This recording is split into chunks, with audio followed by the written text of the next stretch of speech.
Well, hello there. Welcome back to the channel. So, I've been working on my F1 build, and it's not pretty.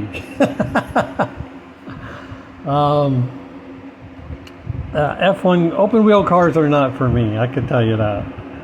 But this was a kit I'd ordered, and it's actually, I would call it a nice kit, a good kit. And it's just, I don't know why, it's just not my thing. But let's take a look at it here. I'm going to put that up there for a second. So I know I wasn't going to go with the paint scheme because it's a little complicated and I don't really like that green at all. This is for the F1 group build, which is put on by Kyle over at RKD Steelworks, and of course Tim at Box Stock Garage.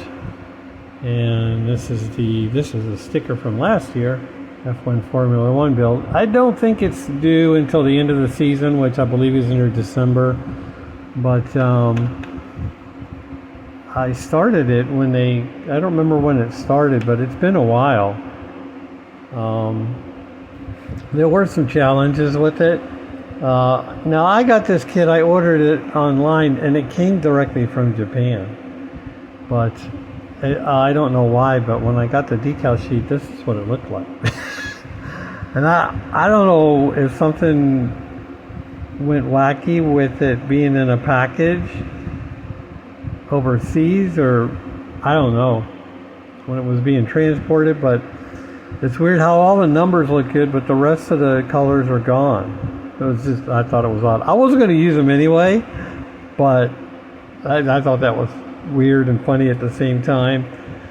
They might have been old because I tried to use these tire decals and I had no luck with these at all. And to be honest, Tim has a good video on how to do them on his channel, and I did watch that. And I don't think there was anything wrong with the video whatsoever.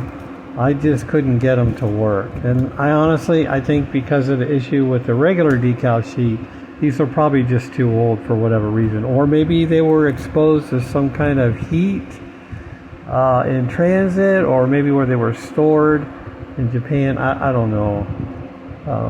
But I would have used them. I tried two of them, I think. I couldn't get either one of them to even begin. I'm like, it's no big deal. I'll just put them on the outside of the tire. I don't have to put them on the inside. But I just couldn't get it to work. So, and I've tried these decals before on other race car models, and I never had a good luck with those either. Although I didn't have the issues like I had with these. So, like I say, I think these are just too old.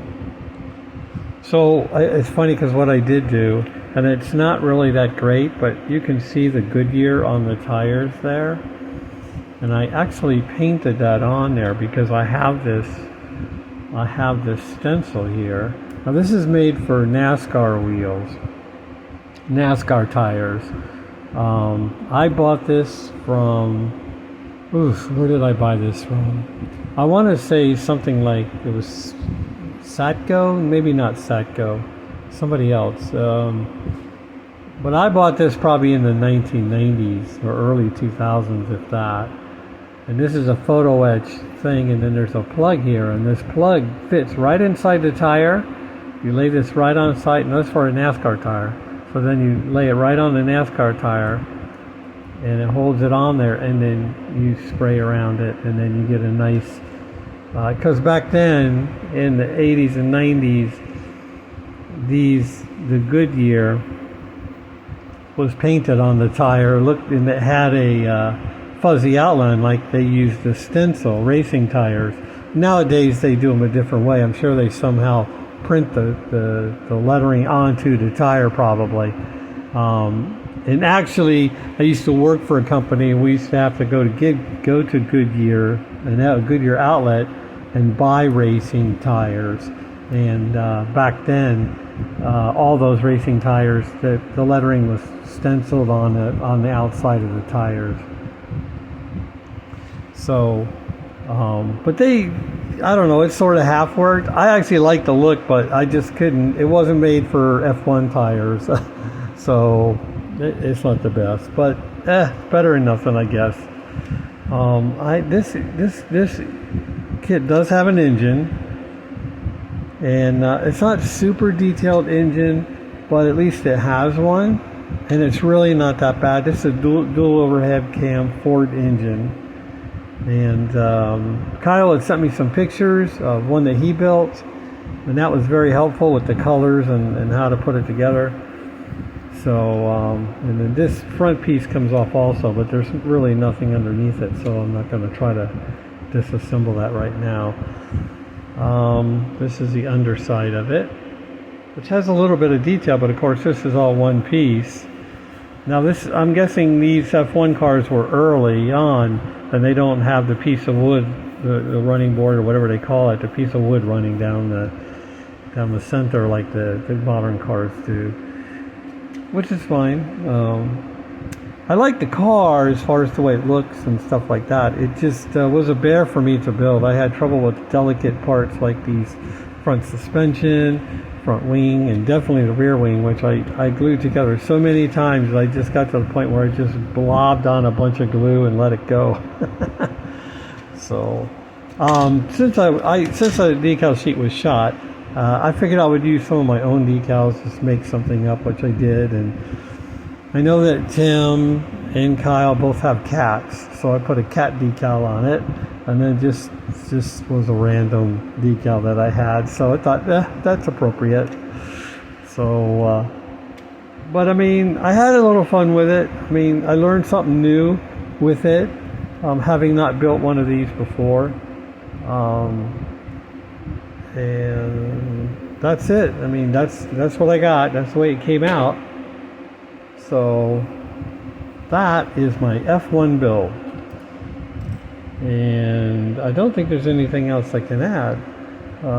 It's still plain Jane. Interior is basic. So it's not the greatest, but it is what it is.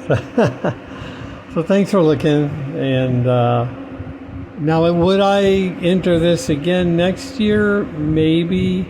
I'm not going to say, because you never know what kits I might come across. And I actually have a kit that's sort of a Formula 1 model, and I'll wait and see what happens with that when it comes around next year. Unless I come across something else that interests me and I want to give it a shot. But, you know, I'm just... fiddly parts are just not my thing most of the time. I don't know. I don't know. It's just me. Maybe I don't have the patience for the detail. And Tim, you can go to Tim Carson. You can go to his channel and Kyle's channel as well. But Tim has built some large-scale F1 cars, and his attention to detail is just amazing. I mean, everything looks perfect. I mean, all his painting and all the different parts are detail painted. I'm sure they would be the correct colors. And but if you really want to see some really outstanding stuff, you can check that out, or go to Kyle's website. Kyle builds a lot of open wheel race cars. He builds other stuff too, but again, those two guys know exactly what they're doing, whereas I don't. So that's it. We'll catch you next time. Later.